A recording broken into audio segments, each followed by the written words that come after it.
Baik, kita lanjutkan pembahasan Kitab Bulughul Maram. Sekarang hadis yang ke 1, 2, 3, 4, 90 97 wali sab'ah itu ya. Baik. Bismillahirrahmanirrahim. Walis sab'ati an Abi Ayyub al-Ansari radhiyallahu anhu, wala tastaqbalu al-qiblata wala tastadbiruha bigaitin aw baulin walakin syarriku aw gharribu. Menurut riwayat Imam 7 dari Abu Ayyub al-Ansari disebutkan, janganlah menghadap kiblat saat buang air besar atau kecil, akan tetapi menghadaplah ke arah timur atau barat. Wali sab'ah. Jadi hadis ini ada di 7 kitab induk hadis. Musnad Imam Ahmad sampai ke Ibnu Majah. Perlu nomornya nggak Pak? Kalau di Musnad Imam Ahmad ini nomor hadisnya ke 22.414. 22414. Kalau di kitab Bukhari nomor hadisnya 264. Kalau di kitab Muslim nomor hadisnya 144. Kalau Abu Dawud nomor hadisnya 9. At-Tirmidzi, An-Nasa'i dan Ibnu Majah saya lupa lagi itu nomornya berapa. Artinya ini ada di 7 kitab induk hadis ini dan sahih. Dari Abu Ayyub al-Ansari bahwa Rasulullah SAW bersabda, apa kata Rasul? La tastaqbilu al-qiblata wa la tastadbiruha bighaitin au baulin. Janganlah kalian menghadap kiblat atau janganlah kalian membelakangi kiblat ketika buang air kecil atau buang air besar. Walakin tetapi syarriku menghadap ke, syarriku itu timur, wa gharribu dan menghadap ke atau mengharap ke barat. Nah, kita kan barat kiblat. Timur berarti membelakangi. Iya, karena letak Madinah itu sebelah utara Mekah. Ini Mekah, Madinah sebelah utaranya. Jadi Madinah itu ke Mekah berarti sebelah selatan. Sebelah utaranya Madinah itu Syam atau Baitul Maqdis, Palestina. Sebelah sininya berarti Mesir. Sebelah sininya apa? Lupa saya. Itu. Jadi jarak dari Madinah ke Mekah itu kalau titik koordinat kita sambungin itu sekitar 435 km. 435 km. Kalau ke Syam itu titik koordinatnya sekitar 919. Ke Baitul Maqdisnya sekitar 1500. Kata Google gitu. Tadi saya nge-Google dulu soalnya. Wallahu alam, tapi kayaknya betul sih itu. Kalau dari kita, posisi kita saat ini ke Mekah itu jaraknya sekitar 7.926. Dari kita nih di sini duduk sampai ke Mekah, ke Ka'bah itu jaraknya sekitar 7.926 kilometer. Jadi kalau ke matahari agak nyerong barat laut sekitar 112 derajat.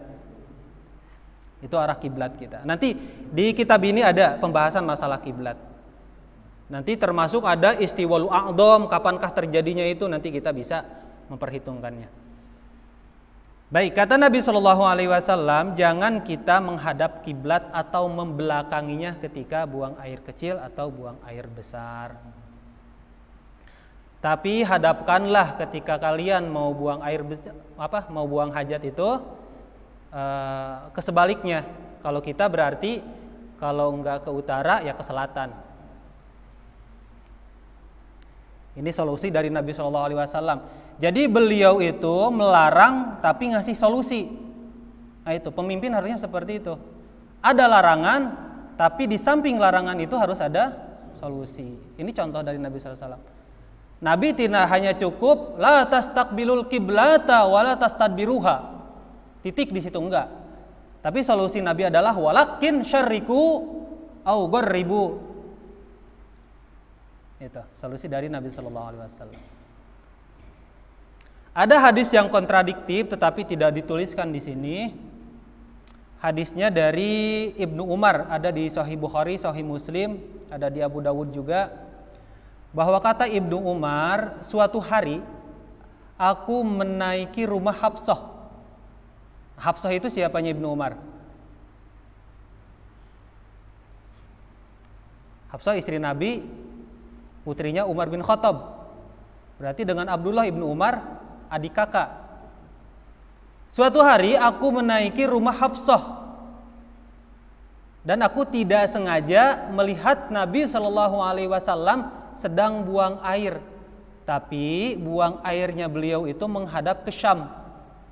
Artinya kalau menghadap ke Syam, membelakangi Ka'bah, membelakangi kiblat. Kontradiktif kan? Ketika kata Nabi Sallallahu Alaihi Wasallam jangan menghadap atau jangan membelakangi, tapi secara fi'li Nabi Sallallahu Alaihi Wasallam membelakangi kiblat. Gimana ini? Kan kalau nggak bermadhab kita bingung. Ada hadis kontradiktif seperti ini kita bingung. Dua-duanya sahih, ada di Bukhari, ada di Muslim. Yang tadi juga dari Ibnu Umar, dari Bukhari dan Muslim juga. Nah, inilah kita pentingnya bermadhab seperti ini. Apabila kita menemukan hadis yang kontradiktif, setidaknya ada kesimpulan dari ulama.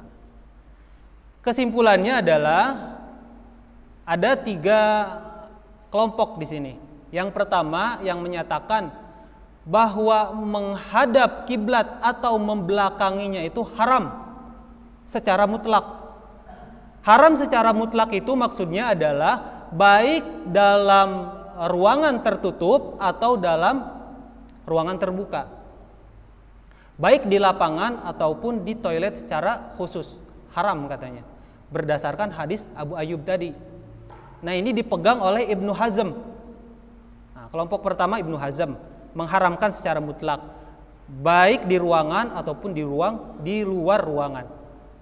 Itu yang pertama.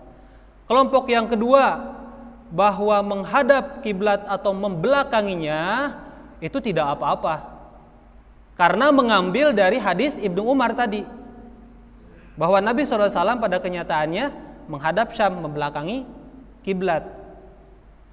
Nah ini diambil oleh Urwah bin Az-Zubair, tidak apa-apa katanya. Nah menurut madhab Imam Syafi'i, Imam Malik dan Imam Ahmad bin Hambal, kondisional.